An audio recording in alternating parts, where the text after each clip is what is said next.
Hi friends, my name is Chaitanya Patki and welcome back to my YouTube channel. In this video, we are going to analyze the third and final T20 International which took place at the Wanderers Stadium in Johannesburg between South Africa and West Indies.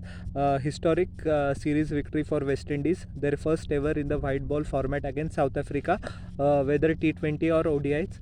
And actually, I was one of them who were very skeptical that despite the fact that posting 258 runs in the last game, West Indies still ended up on the losing side. Whether or not they will be able to make a comeback into the third T20, but they did. First of all, with the bats, South Africa won the toss, and as usual, like they did in the second T20 game, which is actually the norm in T20 cricket, whether you play in South Africa, England, Australia, or New Zealand, Sri Lanka, that winning the toss and bowling first, teams prefer to chase. West Indies posted a mammoth total of 220 for 8. Brendan King, 36 of 25 deliveries, 4 boundaries and 2 sixes, played excellently well at a strike rate of 144.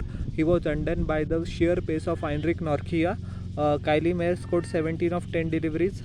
He was bowled by Kagiso Rabada as well, but the both of the West Indian opener did their job of providing the necessary start from which the middle order can hit very nicely. Johnson Charles, golden ball tuck. He was clean bowled of a blistering Yorker from Kagiso Rabada as well. And you say that it's cricket, just like life, one moment you are up, the next moment you are down. If you remember that Johnson Charles only in the second T20 International scored 118 of 46 deliveries, but in this game he just couldn't get back to ball on the first delivery itself and was bowled. So that's cricket, and as I said few months ago, that's life. It teaches you everything, and cricket is the closest sport that resembles life. So this is the prime example. Nicholas Pooran scored 41 of 19 deliveries, 6 mammoth sixes, including the couple of magnificent timely shots over the mid wicket, one over the covers as well, that was a sight to behold, and 2 boundaries. His strike rate of 215.79. His wicket was taken by Lungi Ngidi, with Quinton de Kock taking a simple catch, thick outside edge, but fabulous innings by Pooran. Ravman Pavel couldn't do much, but he provided the much needed impetus to the innings. 11 of 4 deliveries with 1 boundary.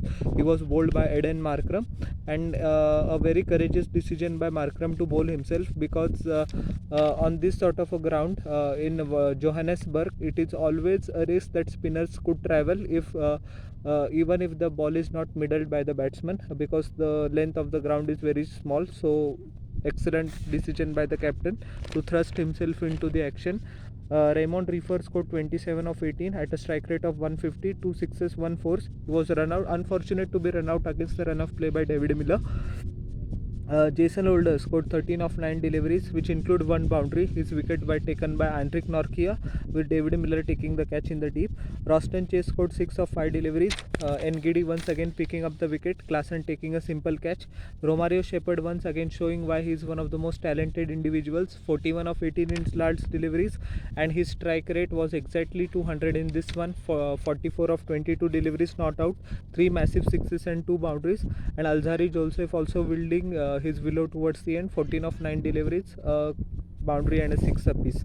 11 extras were given by the South African bowlers, I think, which is a little bit too much. 220 for 8 was the score. Fortuan in 2 overs gave away 22 runs and didn't take a single wicket. He has got a very rough taste of international cricket, as we know that he was one of the premier strike bowlers in the newly launched CSA T20 league, but he now understood the difference between a league. I am not taking away the quality or standard of the league, but the T20 cricket's international T20 cricket's nature is like that. Wayne Parnell was expensive in this game as well. Hasn't quite found out his mojo, despite the fact of taking wickets in the last game. He was very expensive. 4 overs 43 runs, no wickets. Lungi Ngidi 45 runs in 4 overs, 2 wickets, all over the place, both of them. KG Rabada also a very unsatisfactory performance by the bowler of his caliber, and he will be very disappointed that he was taken to the cleaners in the last game as well as in this game. 4 overs 50 runs, 2 wickets. Heinrich Nortje was respectable by all of this, still he gave away at 9 runs per over.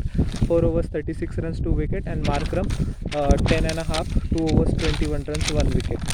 chasing a target of 221. South Africa's backs were always against the wall, but many South African fans hope that if they can chase 259, why can't 221?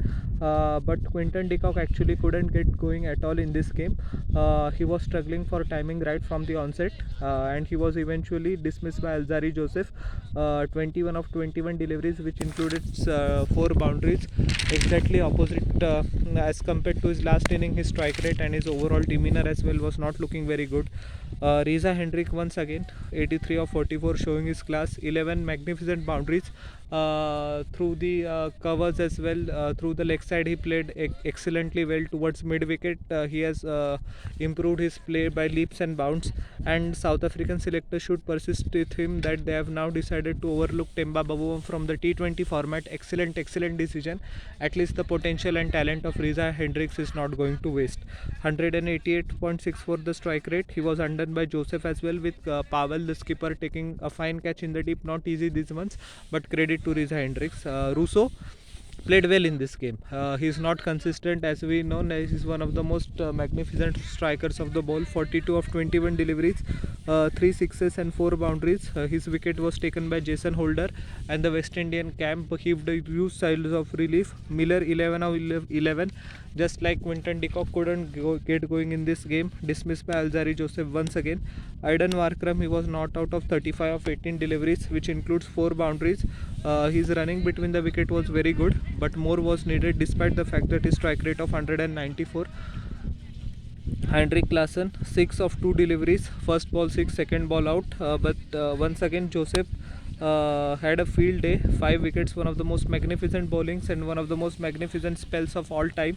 And actually what I liked about ALZARRI Joseph's spells, that he bowled back of leg, but he put his back into it. So and his bouncers were very mean as well. South African batsman got out while trying to pull. He did actually took his pace very lightly, so that is, and he's a very skiddy bowler, hits the deck hard, and on South African pitches he will definitely get help, and he did exactly that. So kudos to Joseph as well, and a blistering Yorker to finish off the innings by Joseph. When Parnell 2 of 2 deliveries, Fortune was not out from on 0 by facing just 1 ball. 13 extras were considered, which includes 11 bites, 11 wides, 213 for 6. Due to Markram and Riley Russo's heroics, South Africa actually got close to this target as well. Reza Hendricks also setting the tone at the start, but unfortunately was not supported by de Kock and Miller, who both had an off day. Cottrell in last game he gave away 29 runs in a single over. This game there was a stark improvement. 3 overs 24 runs, no wicket. Roston Chase, his off-spinning deliveries couldn't be of much help to the West Indies. He will be disappointed with his performance as well. He was all over the place and he couldn't find the right length. 4 overs 43 runs, no wicket. Jason Holder 4 over 42 runs, 1 wicket, once again going for more than 10 per over. Romario Shepherd 4 overs 44 runs, no wickets. He is excellent with the bat, but he needs to work on his slower delivery and on his pace. At that sort of pace, 125 130, and he was bowling short, which was a very dim-wit tactic in all likelihood. So he was taken to the cleaners, and Raymond Reefer in 1 over gave away 18 runs. Not a good day for him as well. But the star of the show was ALZARRI Joseph. Despite the fact of giving more than 10 runs per over, in 4 overs gave away 40 runs and took 5 wickets. One of the greatest performances by any bowler in international cricket against any team, and he was rightfully adjudged the man of the match for it. And he also scored 14 of 9 deliveries as well for his magnificent performances in the first 2 innings of this game. First 2 matches of this series, I beg your pardon. ALZARRI Joseph was rightfully adjudged as the man of the series. I think this can be a turning point in his career, and this will give him a lot of confidence because he is at the fag end of his career. He is hoping that at least he is part of the squad until the 2024 World Cup and he can finish on a high. So South Africa winning by 7 wickets, and once again congratulations to West Indies for their first ever victory in white ball format in South Africa. Hoping that they carry this form forward whenever they play as a team next time. So how did you like my analysis of this series and the 30-20 international as well? Please tell in the comment section below, and don't forget to like, share and subscribe to my channel and press the bell icon for further notifications. We'll meet in the next video. Till then everyone, bye. And I'm humbly requesting to you all once again, please subscribe. Your subscription means a lot to me because I need it. Thank you.